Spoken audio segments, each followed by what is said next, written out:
Travel tips and stories to fuel your wanderlust with solo traveler Angela Carson. It's What a Trip on the Lite Drive with Phat Fabes. Every Friday at this time, we're going to be having Angela Carson, my friend, who's traveled around the world, 40 over countries, and she's done solo travel, 20 over countries. So much traveling experience, so much stories, or so many stories to share with us.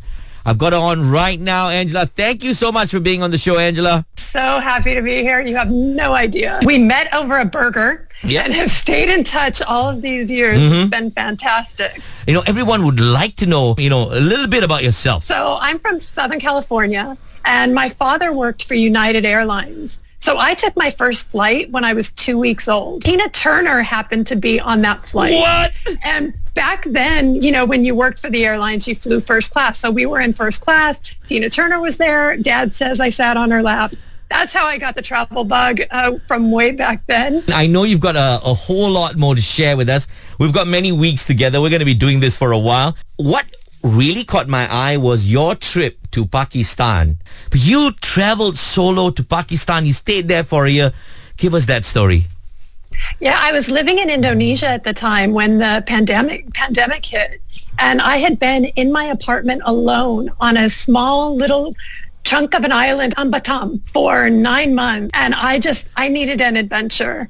And so I was planning to move back to Malaysia, but I thought, okay, first I'll go on an adventure in Pakistan. I had read an article on Condé Nast Traveler saying it was the 2020 destination of the year. For me, Condé Nast Traveler is like my Bible. I had a subscription to them from the time I was 16. And then I started looking at YouTubers, and the reality of what it was like in Pakistan was so different to the perceptions I had from the Western media. And then I just got hooked. I planned a 50-day trip. And like you said, I ended up staying a year. What was going on in Pakistan? I was doing something different there. I was the first person to ever review all of the 5-star hotels. And I also was the person to spend the longest in Balochistan, which borders Afghanistan and Iran. Oh. And I ended up making friends with the most diverse and interesting people, like the top rally racers of Pakistan. So I had amazing adventures like, camping for a week in the Cholistan desert. I have videos of all of this on my YouTube channel. I think I have 80 videos. Balochistan, which is the least traveled state in all of Pakistan.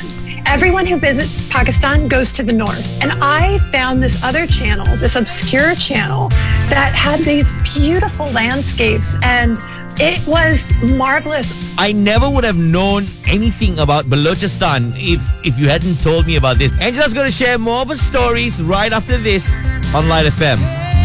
Travel tips and stories to fuel your wanderlust with solo traveler Angela Carson. It's What a Trip on the Lite Drive with Phat Fabes. What's up? If you're just tuning in, wondering what's going on, it's our first episode of What a Trip with my friend Angela Carson. Borders are opening up. Everyone's thinking travel. This lady has traveled around the world, 30, 40 countries around the world, places that you and I don't think of going also she's been. And you know what? Today's story is all about Pakistan and how she spent a year there instead of the 50 days that she planned. And she discovered this place, or she didn't discover this place. The place has already been there. It's just that not many people think of going to Balochistan. What else was there in Balochistan that you did? I went dolphin watching. What? I went to a centuries-old tradition of camel racing in a village.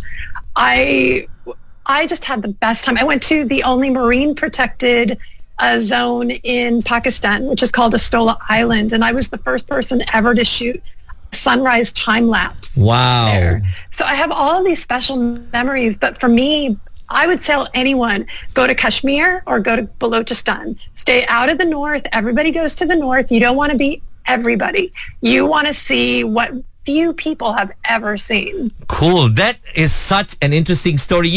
One thing that you could share with travelers, because the borders are slowly opening up, people want to travel, people want to go on a holiday.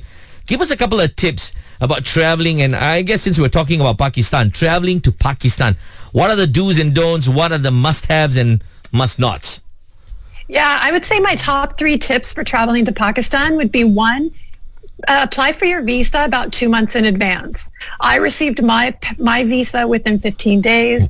but other people from other countries, it's taken them up to 2 months. Okay. I would also say for solo travelers, it is a paradise because it is the most hospitable country I've ever traveled to in my life. Wow. And I've been to 37 countries. And the people there, I always felt safe.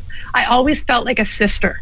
I would say as a solo traveler, try and pick, a couple of cities, but plan around UNESCO sites. Okay. Would be my other big tip. My last piece of advice is just don't go to the north, go to Balochistan or go to Kashmir. It takes a lot more money and time to plan that trip, but it is so well worth it.